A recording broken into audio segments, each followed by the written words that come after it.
Welcome to the Picky Girl Travels podcast, the show for Black women who want more out of life and to live it as they see fit. The message here is all about defying convention, embracing adventure, and regretting absolutely nothing. I am your host, Adalia of PickyGirlTravelsTheWorld.com. I have been looking forward to having this particular guest on the show um, because I just knew that her story, the way she is living her life, uh, was going to be not only interesting, but very much relatable and inspiring. My guest today is Kindall Tyson. She is a licensed professional counselor.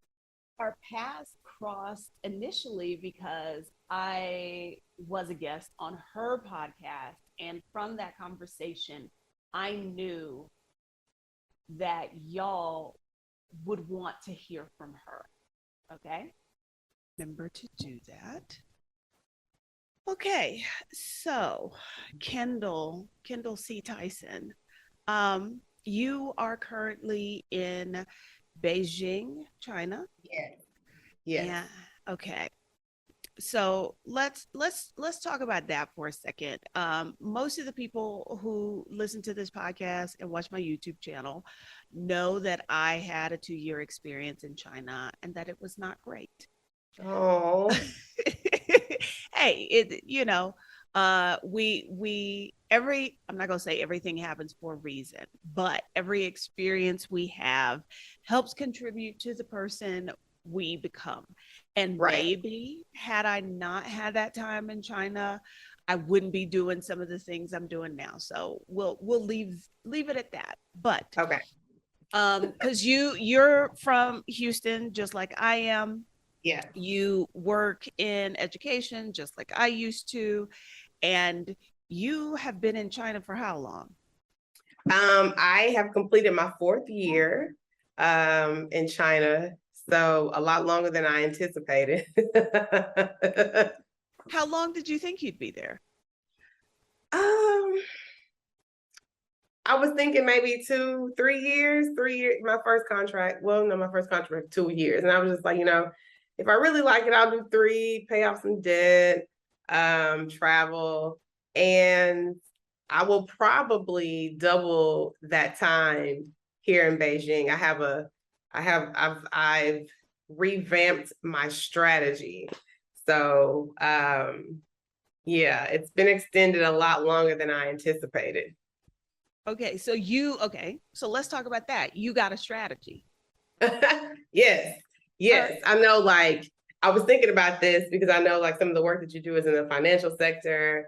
And as someone with an interesting relationship to money, I'll say that. I was thinking about it, and I really do have a strategy as far as why I'm here, how will being here help set me up, financially, because there's so many things that I want to do in an independent and private practice sense.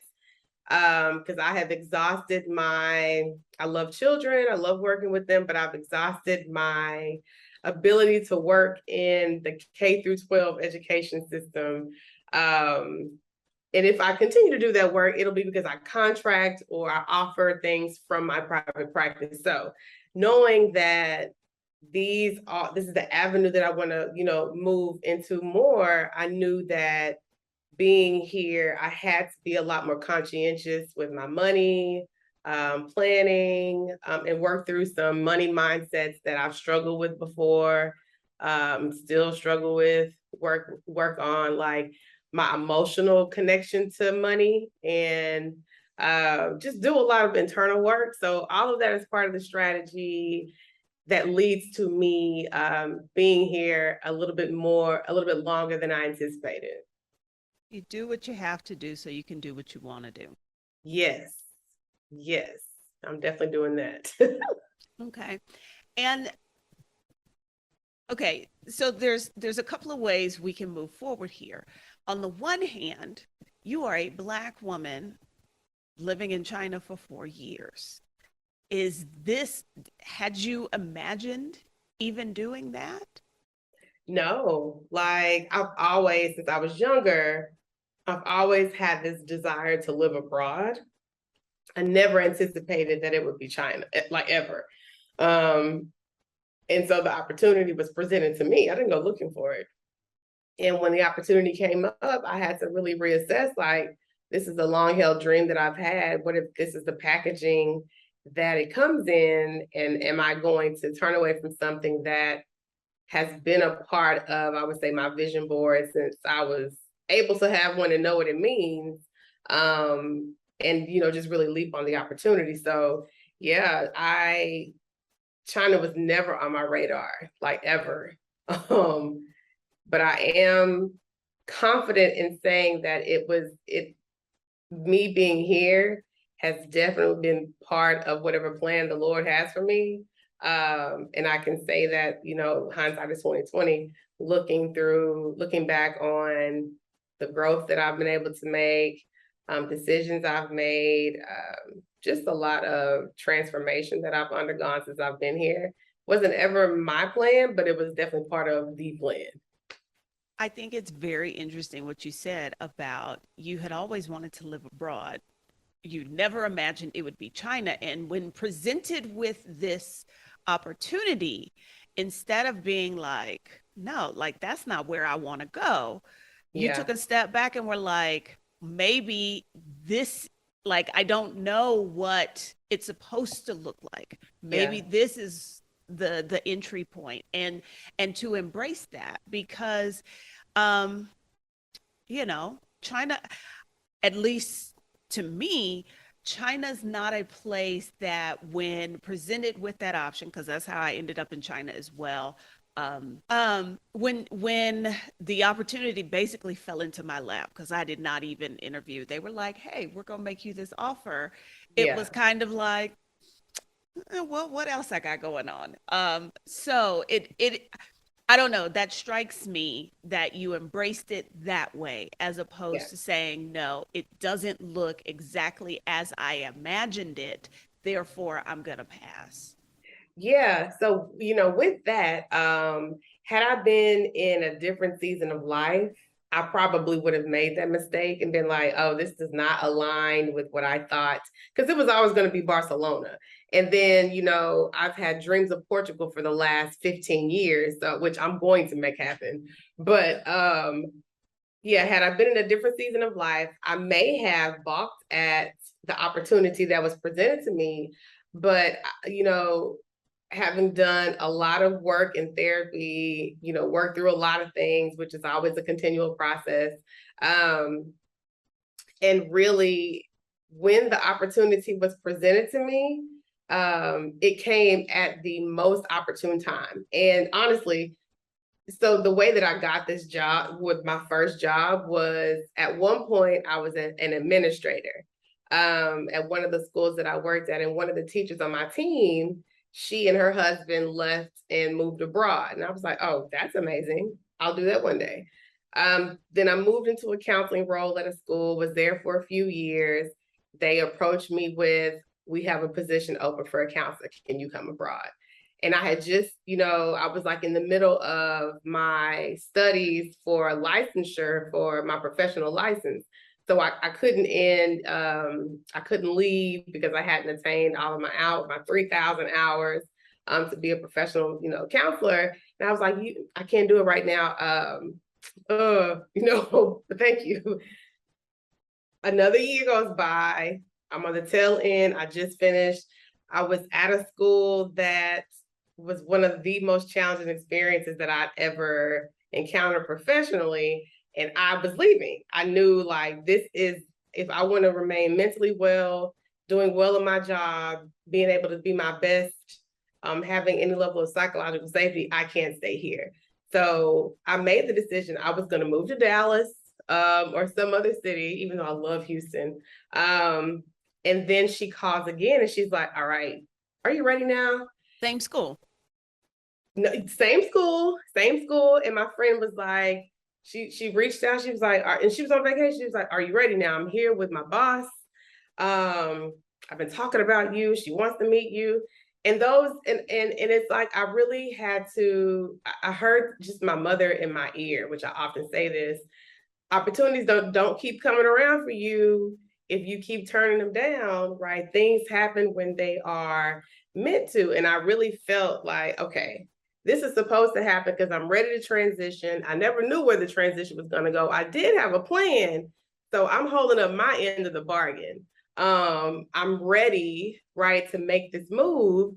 And so I had an interview while they were on layover in Tanzania. Had an interview the next week, and I got the job on my mother's birthday. So just all of that coalesced, and I was just like, this is exactly what is for me in this moment. And because it's China, I can't be like, no, I don't know anything about Beijing.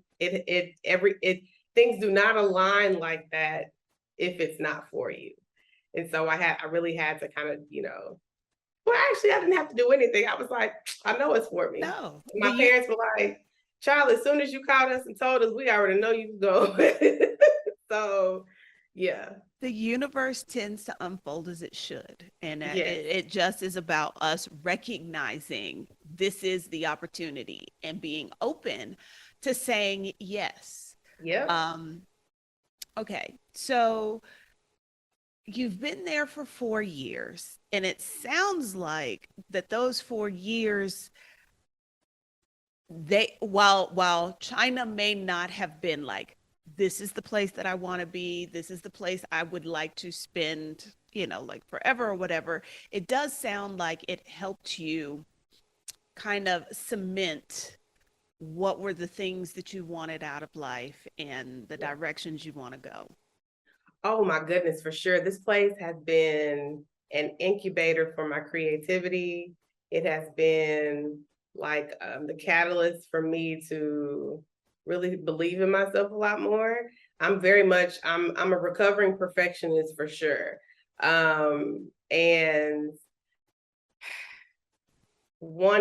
I'm really ambitious. There are so many things that I have on my vision board that I want to do with my life, and being here while living in Beijing as a Black woman, coming single, coming here by myself, which is already a huge, exercise in faith and bravery. It hasn't been easy. It's been honestly quite difficult the last few years, but worth it, right? But this place and doing so much independently, yes, I have a support system, but when it comes to like what I'm passionate about, the work that I do, the work that I want to continue to do surrounding mental health, my business, all the other creative pursuits and collaborations I have, I've really had to let go of a lot of preconceived notions about what success looks like. Do a lot of internal work that I'm still working on in therapy, surrounded, talking about fears of being a successful Black woman. And I couldn't do any of this if I were mired in the rigmarole of living close to family, being with friends, having the ability to, escape the really difficult emotions that I've been able to experience, and a lot of the, really high moments. Being here, I've had to sit with myself, work through things, process it, plan, believe in myself, just do a whole lot of stuff that I probably wouldn't do had I been back home, or I wouldn't do it with the speed that I've been afforded. Like my solitude here has given me lots of freedom to really dig deep, plan, and do a lot more execution than I probably would have been able to do had I been back home. Interesting that you use the word solitude. Because Beijing's got what, 30 million people in it, 27 million? Ooh, well, let me see. I think 22 million. Shanghai is 26. A whole lot. Okay. Let's say that, a whole lot. Okay. All right. So how are you finding, I don't want to say why, because that sounds accusatory, but it did strike me that you used the word solitude. Yeah. So what do I mean by solitude? Solitude is, I would say, a very pregnant word in this sense. While I have community here, I've learned the importance of being able to love being by myself, right? I'm not one that needs to, I'm very extroverted, don't get me wrong. I think that the older that I've gotten, I've become more of an introverted extrovert. And to that, in that vein, I think it means that I know what I want. My boundaries are clear. I can say yes or no with ease. And I've learned that because I spend so much mental energy with the work that I do, 9 to 5, and, personally in my own private practice, I need a lot more time to myself to recharge, to really, process things, to work through some stuff that comes up for me. And I think I'm just in a stage of life that I feel a bit more settled in who I am. So I do spend a lot more time, in solitude, but not necessarily lonely. I have lonely moments, right? Don't get me wrong, but the solitude for me is more productive when it comes to, I have this idea that I need to map out. I can't do that in the company of other people. Because some people don't get it, some people are naysayers, and I don't react really well to that. And the solitude has afforded me just a level of freedom to really just be, work through my emotions, anything that comes up for me, mapping out what my future looks like, and then being able to come to grips with things that may go a different way than I've anticipated, processing that, accepting that, and then sharing it with people that I know I can trust that with. So the solitude is very necessary for me in this city, because it can be really lonely. And I've had a time where I've attached myself to individuals that weren't good for me because I don't want to be alone. And I've learned that that's not, been there, done that. Cannot continue to do that. So I'm really learning to embrace the solitude, lean into it, and kind of see what it affords me in regards to furthering my goals and really taking care of myself. It's so interesting to hear you talk about how being there it is so instrumental into getting the things you want, living the life you want. And as opposed to my experience, I felt like my life was on hold while I was there. I couldn't live, I couldn't do the things I wanted to do until I got out. So that's very interesting to hear. Well, I definitely, so I've had, I've said this multiple times on this conversation, that I've had to work through a lot of stuff. Thank God for my therapist. Thank God for being a therapist. There are certain aspects of my life that I would have imagined I would have attained at this point. And in some regard, there are certain aspects that I feel very stuck in, right? Like on hold, at a plateau. And hell, if I need to clarify it anymore, regarding relationships and marriage and family and becoming a mother, all of those things, it very much feels stalled. Dating here has not been anything that I want to endeavor anymore while I'm here. And a lot of that's because I know who I am, I know what I want, and I know that at where I am today, it's not offered, in the place that I reside. So I agree. We're very much, I connect with that, in this particular, part of my life that I have literally no control over. And honestly, I do think that sometimes when I'm struggling with that, I do a lot more when it comes to business. I really overwork myself sometimes. I'm overcompensating and really trying to go hard on the things that I have total control over, because I'm feeling a bit powerless in certain areas. So I've been doing a whole lot of work with my therapist in that regard. So we definitely Yeah, I get it. And okay, there's so many things that you've said that I want to go back to, but okay, you're a therapist with a therapist. Oh, totally. And I want to dig into that because I think, you know, we could talk about the stigma attached to being in therapy and seeking help with mental health and all of that. But I think there is this idea that us civilian folks have that y'all got it all figured out. Well, let me burst that bubble. Let me dispel that myth. We are just as human as the individuals that we serve, right? And honestly, every single therapist that I know has chosen to go into a helping profession because of some sort of injustice or a situation that they've either experienced firsthand vicariously or something, and there's a need to be able to support people that go through things so that those type of traumas and experiences aren't continued to be repeated. I am not what's the word I'm looking for?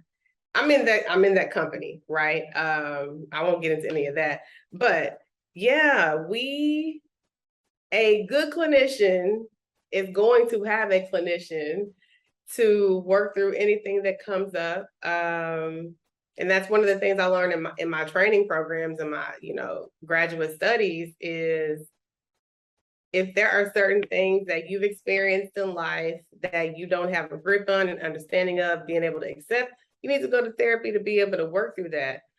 Because countertransference, us having a reaction to clients and things that they say happens, even to the best of people.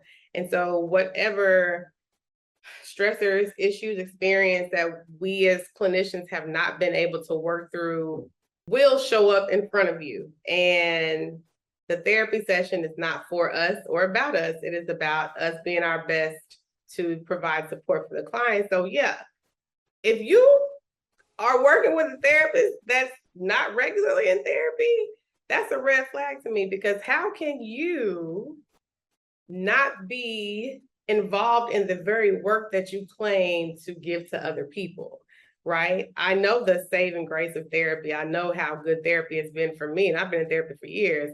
There's no way I trust somebody to help me with the very intimate things in my life that doesn't also do the same for them. We're not doing hypocritical behavior over here, right? If it's good enough for you to provide to me, why is it not good enough for you to engage in yourself? So that's standard, because we're human.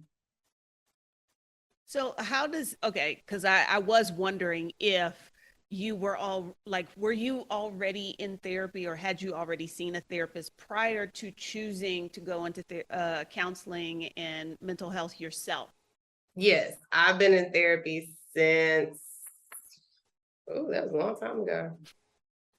I would say since I've been in therapy on and off since I started education, and I've been in education since 2008. And had I been more exposed, I mean, I used to go to counseling sessions when I was at, the University of Texas. And I probably should have been in therapy when I was in high school, honestly. Should I think most high schoolers probably. Right. Oh God, yes. As somebody that works in schools with adolescents, all of them, I really think that the US education system needs to be revamped, and there needs to be more interfacing with counselors, therapists, and a restructuring of the school counseling system that allows them to do more counseling and less administrative work, because the students need help, and teachers need help on how to assist them. I mean, the teachers need assistance as well. But yes, I've been in therapy way before I got into education. And I always knew, like, education was never something I thought I would do. I have a degree in business. I've been, marketing manager, all kinds of stuff. And then when I got into education, which was definitely the path that I was supposed to go into, I always knew I'd be a counselor. My mom's a counselor. My mom's retired. I always knew I'd be a school counselor, a professional school counselor, but I knew I don't necessarily like people telling me what to do. I don't like red tape. I like to be able to put forth programs, help people. I'll give the people in charge their praise as I do it, but just let me do what I need to do, right? And it's very difficult to do that depending on who your leadership is. And I've had some interesting leadership that has pushed me to grow in ways that I didn't anticipate. So yes, all of that to say led me to be in therapy because there was a lot of healing that I needed to do, and that's an ongoing process. And I'll be in therapy until I'm not doing the work that I'm doing, well, and probably beyond that, because things just happen. When you're going through life transitions that are, difficult to process, go to therapy. You don't always have to be in crisis or experiencing turbulence in your life to be in a therapeutic alliance with somebody. So as you already know, I am the biggest promoter of mental health support. I think that's something that we definitely need to start earlier in our community. How does it work? And I'm you're going to be on my YouTube channel, and I'll probably ask this question again, but because I actually got into therapy while I was in living in China. But how does that work when, like, your therapist is in China, your therapist is in the US? Like, I'm thinking more of a logistics question. Yeah. It can be challenging, right? Internationally, providing therapeutic support, let's just say if I was in the US to somebody internationally, can provide a bit of hurdle because you have to look at, legalities, what are the governing rules as far as whatever country a person is living in. And as far as me being a therapist in Texas, I can work anywhere in the world, but my clients have to be in Texas because that's where I'm licensed. Like, there's not what we call portability of our licenses throughout the United States. I'm praying that it does happen, and I'm praying that Texas joins it because Texas is very special when it comes to doing things that are supportive of people. But there's so many things that individuals can do if they are, and I'm actually working on, the idea came to me the other day because, I do a lot of work with expats, and I'm actually working on a course trying to educate people on how to do this. There's so many things that individuals can do when it comes to seeking mental health support. If they're abroad, hopefully, if they're working in education or whatever sector that they're working in, hopefully if they have insurance provided, where they live, there should be like international hospitals that have mental health professionals, licensed professionals on staff that you can work with. But one of the challenges is the cultural competence part. I know several people here that have seen therapists at some of these really big international hospitals, and they really do struggle with the nuances of being a Black individual, either American or from another country. So that's something to contend with, right? You shouldn't have to go in your therapy session educating your therapist about the Black experience. That's too much.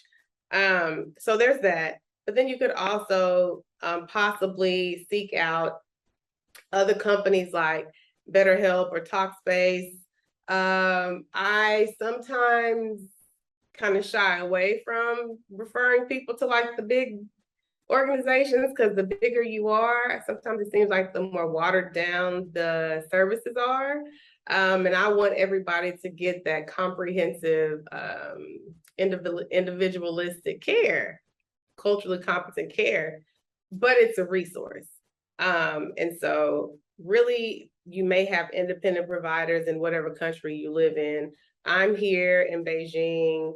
I offer coaching services and things to people here. I do mental health support groups. I have one called the Sister Circle that I do, every quarter.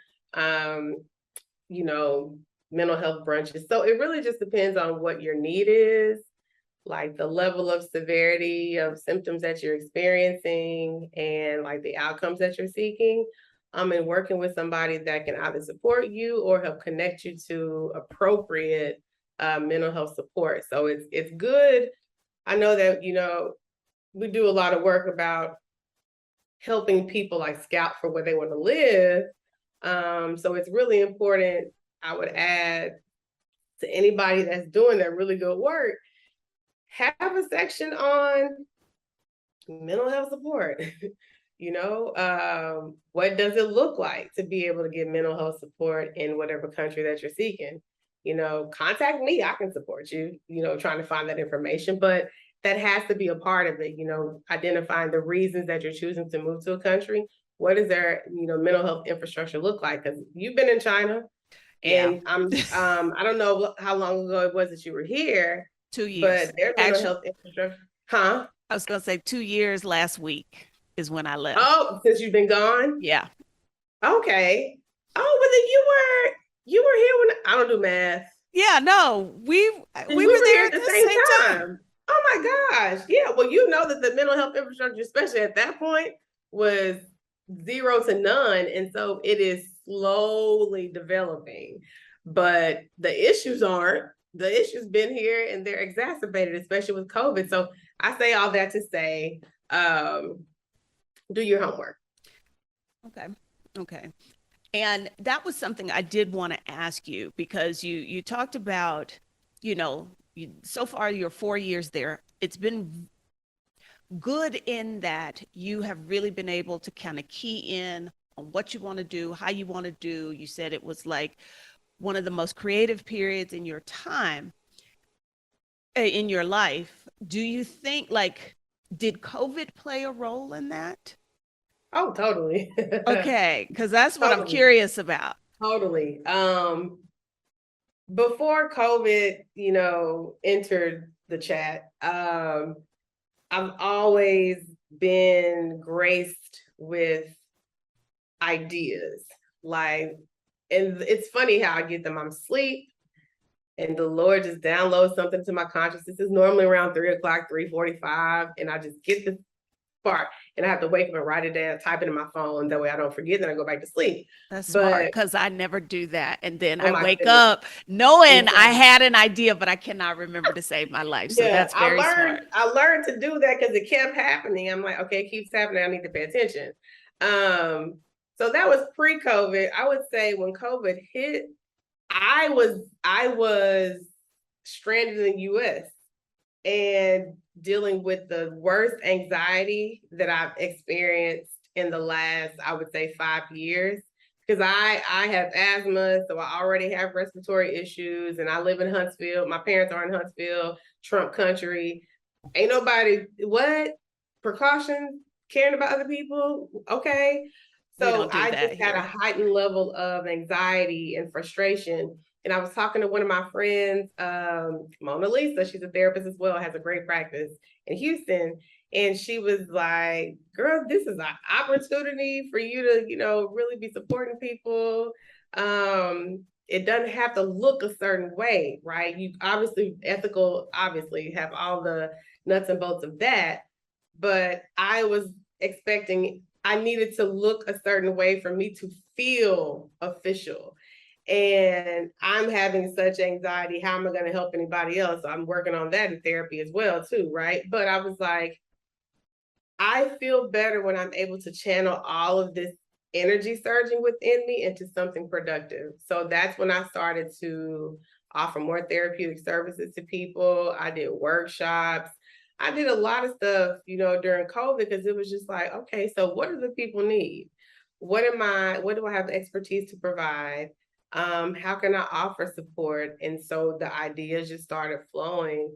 And my anxiety decreased, my ability to support other people, increased. And I started to kind of come out of the fog that I was in because of COVID. So that's when I started my YouTube channel.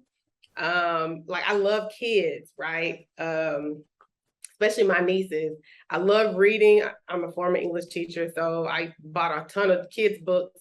And I started this channel on my, or this playlist on my channel called Storytime Saturday, where I would read books and, talk to parents about how to implement some of the things that they hear in the book with their kids, mental health, things like that, collaborating with friends, talking about how to deal with social emotional learning in the age of COVID when we go back to school, educator SEL, all kind of stuff, parenting, just all this stuff that came about through the pandemic, because I know that people needed support, and it was a way for me to, be able to support myself in that moment. So I don't want to say that because of COVID, because I wish that COVID never happened, right? But I would say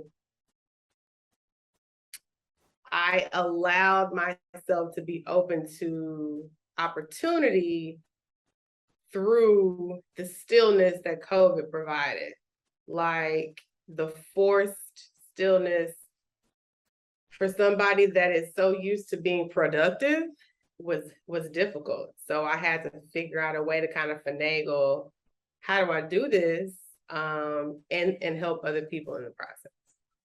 That I think, well, not I think. I talk to a lot of women, and in particular in the work that I do, and that forced stillness in COVID Hard. impacted so many people and forced them to kind of sit down and listen when they hadn't been listening because they were so busy, like doing all the things, and and so many people have really changed the directions of their lives, or reevaluated and reassessed things because of that. So that's why I was curious, specifically because I was in China then. And I remember, it sounds bad to say this, but that initial lockdown, that might have been my best time in China. Because you're by yourself. I'm by myself, like the external stressors. Yes. Of being there as a foreigner, as a Black foreigner, like I had a break from that, and so no, that's why I was curious about that. Yeah, I understand. Listen, to be a Black woman here, you got to be comfortable with, no, I can't say comfortable. You have to have an understanding that people treat you like a spectacle, right? Because they don't see many of us often, and so they don't know how to take it. And it is irritating on most days, right? So yeah, and then it's just an overwhelming number of people. Yes. Yeah, so and it's a lot. And how you handle and interact with people who are different from you is different in our culture versus what they feel is okay in their culture. And then that's a whole thing to navigate through. I think it'll be interesting to follow you once you leave and you start being in these other spaces with particularly Black folks from America who have moved, because like I've been in Mexico the last 2 years, and there are people who make content on the internet and who are sharing experiences of being here that do not reflect my experience of being here. And it's often like there's this trend now, and I may be late because I am not on the trends, of people making these reels about places they felt safe or unsafe as a Black traveler. I've seen that. And so this one chick, she puts Mexico City. This is. Did she say it was unsafe? Yes. And okay. Well, wait. And of course, that does not reflect my experience. Right. Where did she go? And then she talks about like how people yelled Negro at her. And Negro. I I have never had that. And I realize I'm a little lighter complected. So like, if I don't open my mouth, nobody's completely sure what's going on Right. with me. But there are people in Mexico that's just as dark as me and Yes, don't speak a yes, little English. yes. And I have homegirls who we will all be together. So it's obvious it's a group of Black girls. Right. And we ain't never had nobody say that. And so like, and like there have been like somebody came here and published an article about how like she'll take the racism in the US over what she experienced here in Mexico City. So Wait, is she Black? yes. What? And she did have an interesting experience in another city in Mexico. That was not my experience there, but it is Okay. a much smaller place. And Well, that makes sense. but then she, in her article, talked about Mexico City. And those of us who live here are like, that basically, she made it sound like we're all lying and in denial about what we're experiencing. And there are times when I wonder, is it because I spent 2 years in China that because people will be like, well, there were stairs. And I'm like, but what kind of stairs are we talking about? Because they are not all the same. There are levels. Yes. And after being in China, where you are looked at as an oddity and, treated as such, I'm like, me walking in the metro here and people turning to look, that don't bother me. Like, I don't see that the same way. And so this is what I'm curious what your experience with that will be, because I think doing time in China changes, because, being a Black American, the lens in which we view a lot of things is marred by our experience in the US. And so that's what leads me to wonder, is what I'm experiencing, what I'm seeing, and my reaction to it, is it the way it is because of the time I spent in China? So that's right. That's why I'm curious. I'll be interesting to see, as you get out and you're in these other spaces and you hear these things people are saying, I will be interested to see what your take is on that. You listen, I know that I can't wait to be able to have it. I mean, I'm definitely in no rush, but well, I'm sure that it'll be, I'm trying to think of what I would say that in order to have a greater appreciation for something, you probably are going to have experienced the polar opposite of that thing, right? So you're already coming in with a different perspective, so you're not as sensitive to certain things. Do I think that you have to experience the bad in order to appreciate the good? No, but the levels of understanding are different. And there's a lot more acceptance, right? Living in Beijing, as you know, wherever you lived in China, it is an exercise in daily acceptance. Period. And so I'm excited. Like, the two places that are in my radar as far as where I think I'd either like to have some sort of temporary dwelling or whatnot, because I can't see myself living full time in the United States. And I hope that, let's just say, I meet a spouse that he is very open to living part-time outside of the country. It's either going to be Mexico or Portugal. So we'll see. My family used to go to Mexico City when I was younger. We would go multiple summers. So I have an affinity for Mexico City. And obviously there are lots of people, and Portugal has always been on my radar for like the last 15 years. And so just to connect with people in both of those places, that kind of reaffirms my decision. But I'm pretty sure my experience is going to be similar to yours. Be like, girl, what? Yeah. I mean, at most, and at most, I've had somebody be like, Morena, but it was more like, hey, girl, I see you. Not, what are you doing here, Black girl? Yeah. Because again, like I said, like, I have what I experienced in China. Like, I'm like, I know what real, like, we don't want you here feels A like. racist stare as opposed to an intriguing one. Yes. Very Yes. different. Yes. Very different. Very different.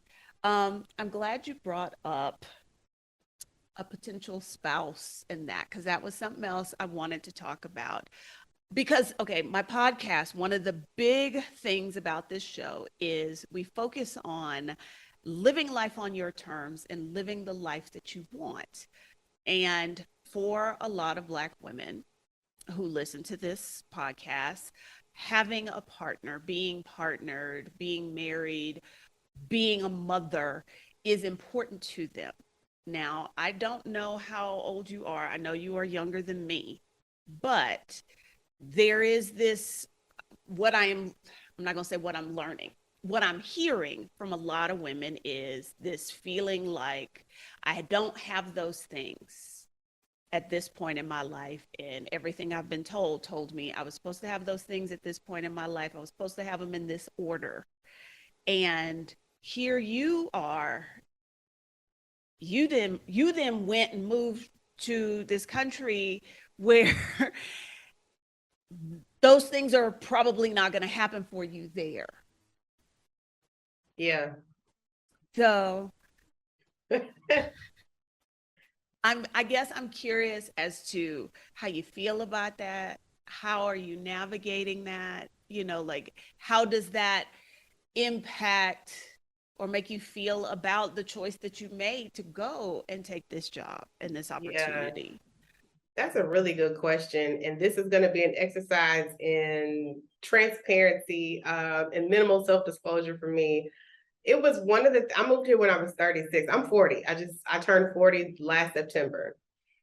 And while I didn't have any trepidation about moving, it was always this nagging voice in the back of my mind, like a dull ache that you have in your knee, right? I get it when it rains because I got arthritis in my knee.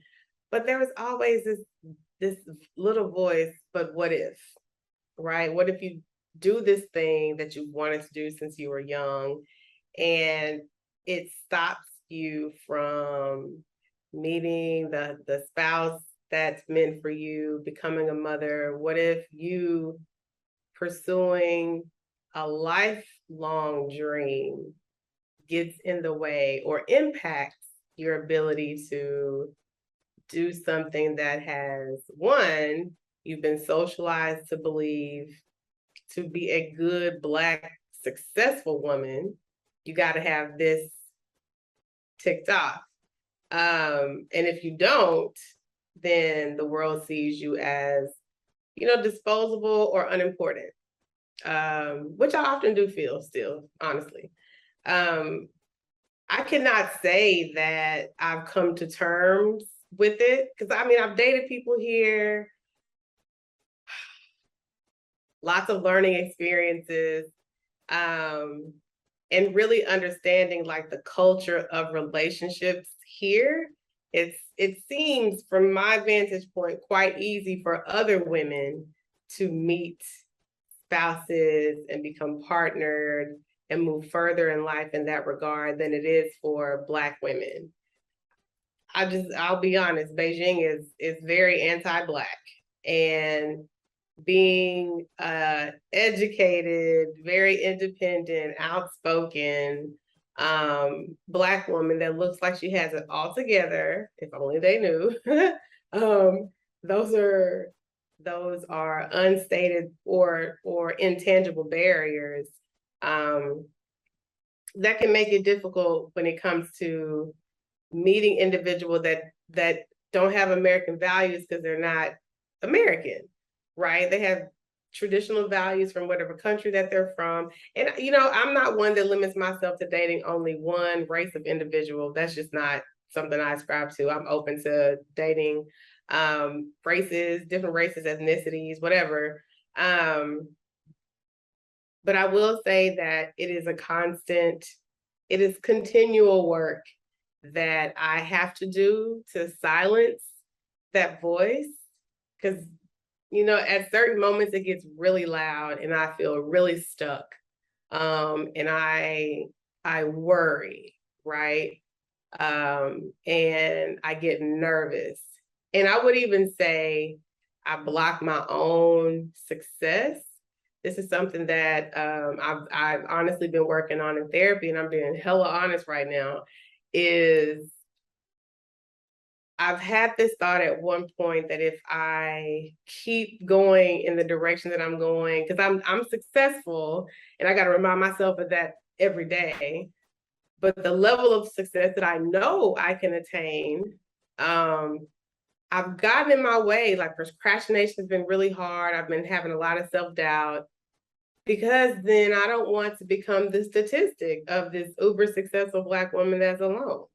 And so self-sabotage has been an issue that I've been having to work through presently in my life. And, through the help of my therapist, my family, my friends, people that really know me and understand me, it's really accepting how I feel, right, without judgment, really helping me to see that I might as well continue to do the things that I'm seeking, that I know are meant for me, and other things that are meant for me are going to find their way to me. And I do believe that I don't ever want to be in a position where I regret not doing what I've been impassioned to do because of something that the world has told me I have to have in order to be of value. And so that's the constant reminder. You come into this situation whole, you're going to meet the individual at whatever point, right, that is supposed to complement, not fulfill, complement my life. And, we go off and continue to grow together. And then I also have to remind myself, there are so many different ways to become a mom. Yes, I would love to have biological children. And I pray that I can, that I can have kids sooner than later, but I have a lot of love to give and I can do that in so many different ways. So again, it is reframing what I thought it should look like and being accepting of where I am right now. How am I growing through the process so that whenever this part of my journey is over, I'm prepared and ready for that next step, which I'm hoping is motherhood, companionship, and living somewhere else and doing my whole CEO thing. So I think that's something that a lot of Black women contend with because we've been socialized to believe we're no good unless we care for other people. But I really want us to disabuse ourselves of that notion and understand that you have to give yourself that same level of care, not even the same level of care, more care to attain the things that are meant for us, that everybody knows we can attain, and know that these other things will come, but they may look very different than what we've anticipated. When you said the part about, sort of getting in your own way, a little self-sabotage, because you don't want to continue, you don't want to pursue these things. I don't want to say don't want to, but the thought that continuing to pursue these things might move you further away from these things that you want, and you might become one of those statistics. And that the conversation me and my girlfriends have been having lately is about that, how we are socialized to believe that the ultimate achievement that we can have as Black women is to be partnered and to have children. And if you don't have that, or you don't have that yet, it's almost like, well, it's your fault. And the thing about that is so much of that is not about you and what you bring to the table and who you are. It's about other folks, trying to get other folks to act right and do what they're supposed to. Right, that's the whole job.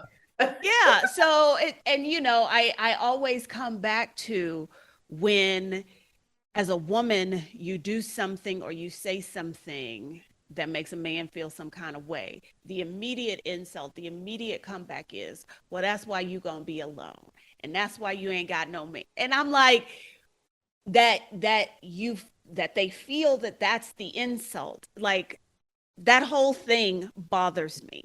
And Oh, so totally. so that hurt my heart a little bit when you said that, because I know it is true. I have talked to enough Black women to know that, like, we are blamed when we don't achieve the things either that we want or that society has said that we should. It's because you're not enough. It's Right. because you have the deficit, and that makes me want to punch somebody in the throat. Listen, I be punching the air. See, this is why I do Muay Thai, because I be having all this pent up energy that I need to get rid of.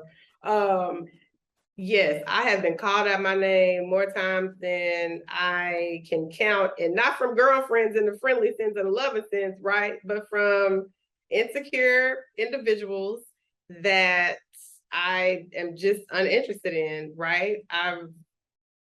It's always funny to me because I'm like, but you wanted me then, and you still want me, honestly, but you don't like the fact that I'm so honest and empathetic in the way that I choose not to move forward with whatever it is that you're seeking. I learned it's a constant reminder. I refuse. So when I'm in a difficult space, I have to kind of allow myself to be in that space and feel it until it dissipates, because it will. And then I get this jolt of like, the hell? No, The I know hell? exactly what you're talking about. I was going to say something else, but I want to be okay. No, that's all right. And You then I said what you remind want. myself, like, I refuse to forego the future that I have busted my butt to move into because of not because of the fear of maybe not having this thing that other people have that I definitely do want. The world tells me I should have, being a Black church girl. Lord, that's a whole lot to unpack. And just a lot of things, right? I refuse. And then I think about, sometimes I have to ask myself, is that what I really want? And on some days I don't. And most days I do, but I know that it cannot be out of desperation, right? That I make that decision. I've been there, and that was a very painful experience for me. And I refuse to repeat that again. I just want the world to see that not only myself or, you or any other woman, Black woman, woman of color, we are valued, like we're value personified, whether we're partnered, mothers, aunties, any of that, right? We enhance everything that we're a part of. Absolutely. And I want us to know that, sit with that, accept that, like marinate in that, and utilize like that energy to really quell any of that stuff that comes up. Be accepting of the thoughts and the feelings that do arise, but then shift your focus. Okay, if this is what I don't have right now, what are because we look at this, and when I say we, I mean me too. We look at this one thing that is not present or not present right now, and it's kind of like you can't see the forest from the tree. That tree is when you're stuck there, can be really big, really difficult to move around, but it impedes our ability to see all of the amazing things in our life that we've amassed to even get to this point. That's why, even with my show, one of the things that I talk about so much is community. We thrive in community. And that does, I think, help us. It helps to inoculate us against some of the really damaging messages and self-statements that we encounter on a daily basis when it comes to our worthiness, depending on what stage of life we're in and what we have. No, I, when you said like, you know, you have those moments when you feel that way, but then you're like, no, I'm going to be a whole person. I'm going to perceive, because you're right. The person or the things that will come to you will come to you. You shouldn't have to shrink yourself or be less than, Right. you know? Been there. That does not work for me. It does not work. That's not a good look for Kindall Tyson. It never will. And it never will be. Like, it is so interesting. My grandfather, my late grandfather, Cornelius C., he used to say, you know, whoever the man is at Kindall Mary, he's gonna have to be a strong man. Really secure in himself because she is different, right? She just has something that's different. She's magnanimous, she's hardworking, she's a go-getter. And at that point in my life, I was mired in like struggles with self-esteem, perfectionism, all these things. And I'm just like, okay. But when I sit and I think about it, I don't want no run-of-the-mill, just anybody. I could have been there, done that. If I've waited this long, it's gonna be worth it. And that might look very different to other people. Worth it might look different at this stage in my life than maybe when I was 26 and didn't know very much about myself.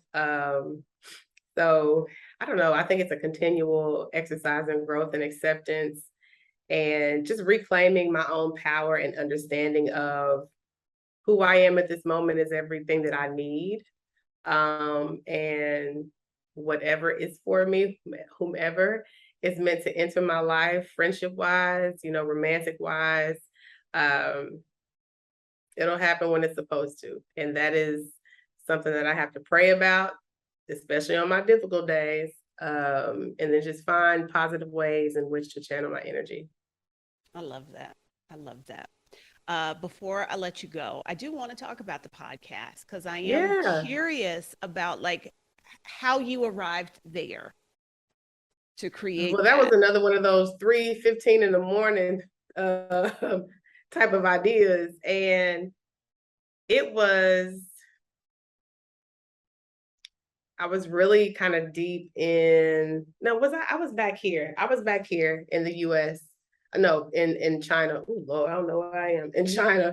And I just kept seeing a lot of experiences and watching a lot of people, you know, live their lives unapologetically as Black people abroad. And I am intrigued by that, right?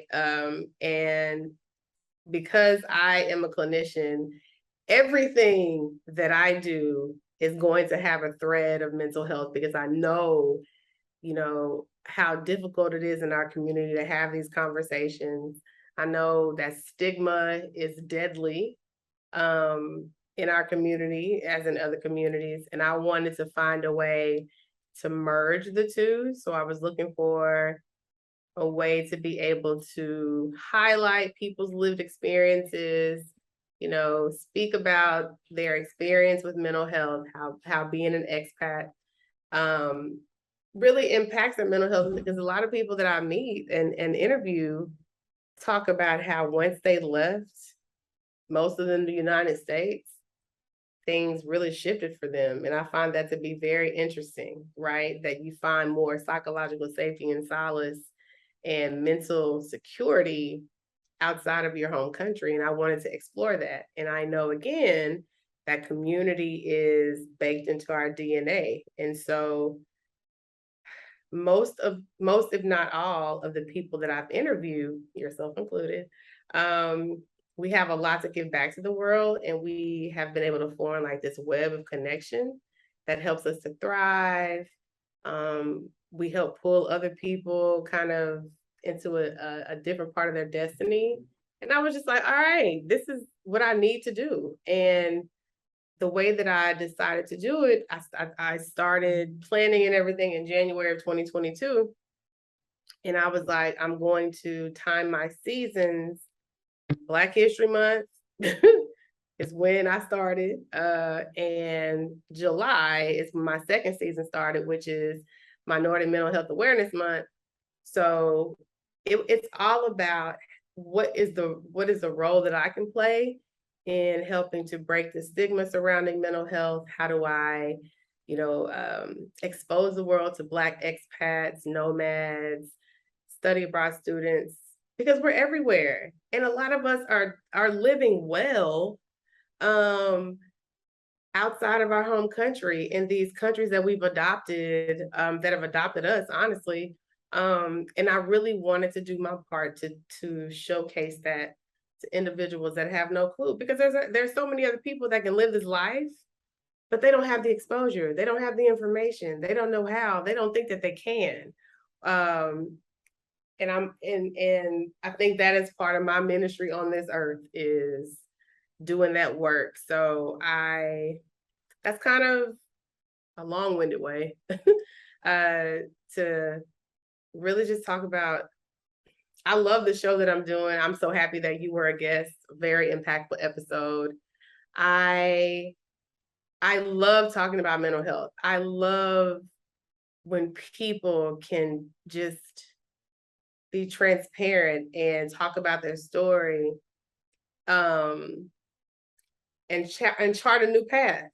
Because just to have the conversation opens up your awareness completely about how to do things differently, right? And a lot of people just need to see that somebody is able to do it, and that kind of gives them permission and license to do that thing for themselves as well. And yeah, that's kind of how it was birthed. And I hope and pray, I've had these visions that it's supposed to be a lot bigger than what it is, but never despise a day of humble beginnings. So I have this feeling that it's gonna be, I think it's already something, right? But I feel that it's going to have a bit more exponential growth. And I'm excited about it. I'm really gonna, it's one of my niches, is working with expats, mental health. So I got a whole lot of ideas centered around that. So we'll see what happens. No, and it was from our conversation that, got me to thinking about a lot of things, and what you're saying, that niche with Black expats abroad, travelers, mental health, like the need is incredible. So Yeah. I'm so glad that you had that idea at 3:15 in the morning, and you went ahead and you executed and you made a move on it. Yeah. Tell everybody the name of the podcast, where can they check it out, how they can follow you, and hear more about the things that you're doing. Yes, thank you. So as a therapist, I have my own therapist Instagram, and that is aspire_counseling. You can follow me there therapy-wise. As far as a live show and podcast, you can follow me on Instagram. It is Black Expat Experience. My list makes it difficult to say that 10 times. So follow me there. We just hit 100 people, which I'm excited. So praying that it grows. But you can also on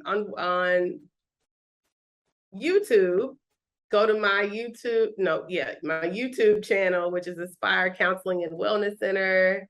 One of my playlists is the Black Expat Experience. I have a group on Facebook. It is, again, the Black Expat Experience. And I am working on my business website, is aspirecounselingwell.com. I'm in the stages of adding an additional page to that highlights the work that I do with expats, Black expats especially. So that is in its development stages. Yeah, and those are the ways that you can stay connected, get connected. If you want to come on the show, I think that everybody's story is impactful. I think a lot of people are, well, I don't have anything interesting. Well, the fact that you do what you do and you've chosen to chart your own path is interesting. And I feel like I create a safe space and engaging space when I do the show for people to feel open to talk about mental health and things of that nature. So it's never like in my perspective, a difficult experience, or it's not a gotcha, right? It's very transparent. So I'm always seeking people that want to share their perspective and add to the conversation. Awesome. Awesome. I didn't even know you had a Facebook group. I'll have to go check that out. Well, thank you so much. It has been a pleasure. Thank Absolute you for pleasure. having me. I really appreciate it. Like, thank you so much. And I'm looking forward to the next conversation, but thank you. I hope y'all enjoyed that. I adore Kindall. I think she is fabulous. There was something she said that I'm probably going to misquote her, but like when she said, "Who I am in this moment is who I am supposed to be. This is where I'm supposed to be."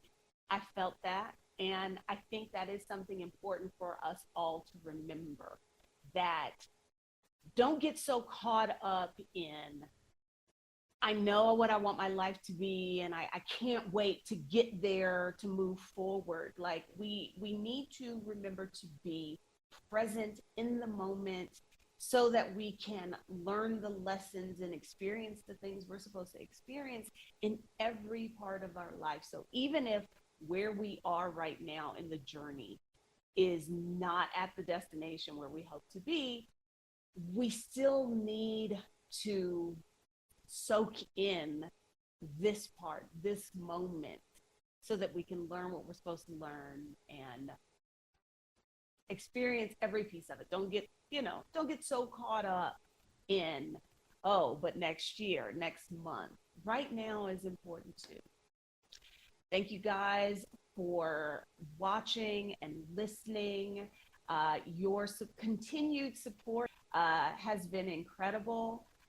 If you haven't already subscribed to the YouTube channel or liked this video, do that. If you are listening to this on a podcatcher, if you could write a review of the show, if you could subscribe there, any of those things that you can do in that space will help other women find the podcast and benefit from it as well. Thank you guys. Until next time.